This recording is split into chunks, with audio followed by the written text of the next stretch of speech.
Merci beaucoup, Madame la Présidente. Monsieur le Président de la Commission de la CEDEAO, chers collègues, bonjour. Monsieur le Président, depuis quelques jours ici, nous écoutons les rapports des différents pays. Tous les pays disent qu'ils ont des problèmes de santé. Tous les pays disent qu'ils n'arrivent pas à nourrir leur population. Tous les pays disent qu'ils ont des problèmes d'école.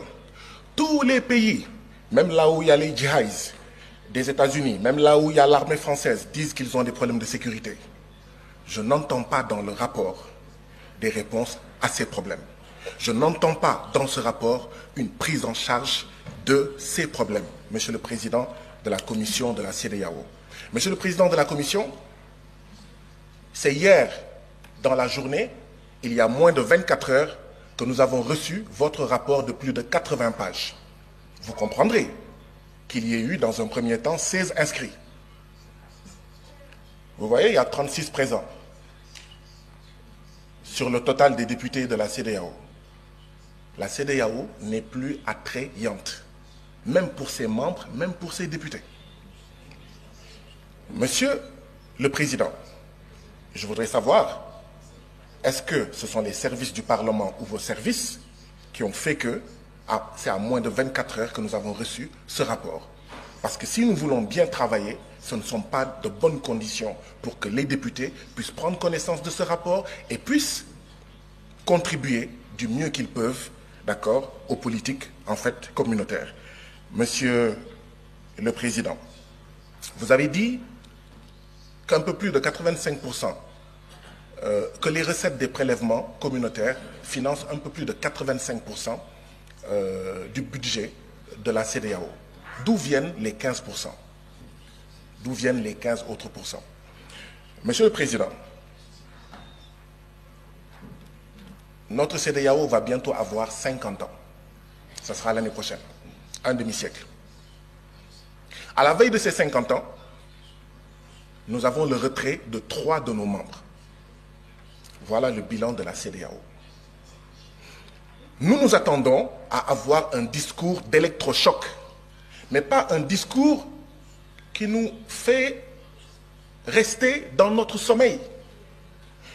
Monsieur le Président, une CEDEAO qui pousse ses membres à assassiner ses artisans, ses paysans, ses jeunes, ses femmes, envoyer ces jeunes dans le désert du Sahara, dans la mer Méditerranée ou l'océan Atlantique, qui pousse ses membres à assassiner leurs petites et moyennes entreprises, en poussant ces États membres à signer les accords de partenariat économique entre l'Union européenne et l'Afrique de l'Ouest. Et tout le monde savait que les accords de partenariat économique, c'est la possibilité pour 85% des marchandises de 27 États de l'Union européenne d'entrer dans nos pays sans payer de droits de douane. Comment est-ce qu'on va régler la problématique du chômage?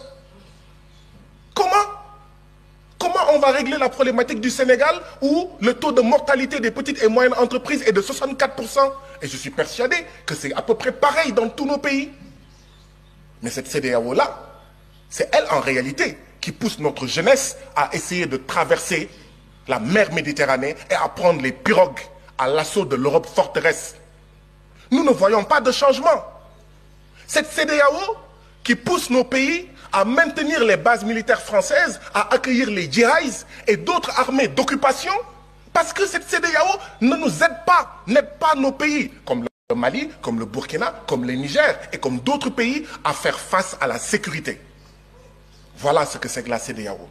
Mais qui va rester dans un mariage pareil? Un homme et une femme sont mariés.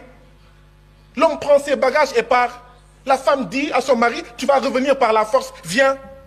Non, c'est de dire, mon mari, pourquoi veux-tu t'en aller?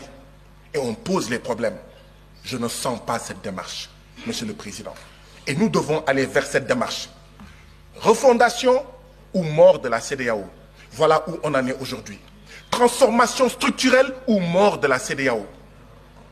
Changement profond ou mort de la CEDEAO. Voilà où nous en sommes, Monsieur le Président. Si on ne fait pas ça, la jeunesse de l'Afrique de l'Ouest, dans les villages, dans les quartiers, ne veut plus de ça.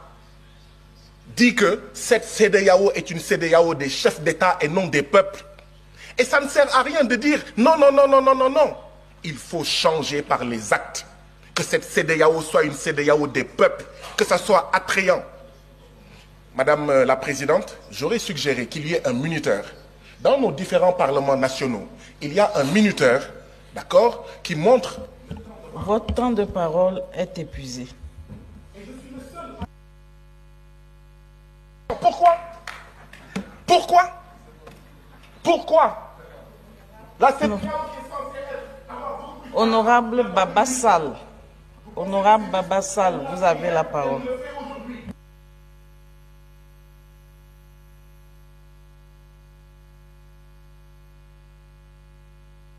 Démocratisme, que les gens sortent de la CEDEAO, que les gens sortent de la CEDEAO.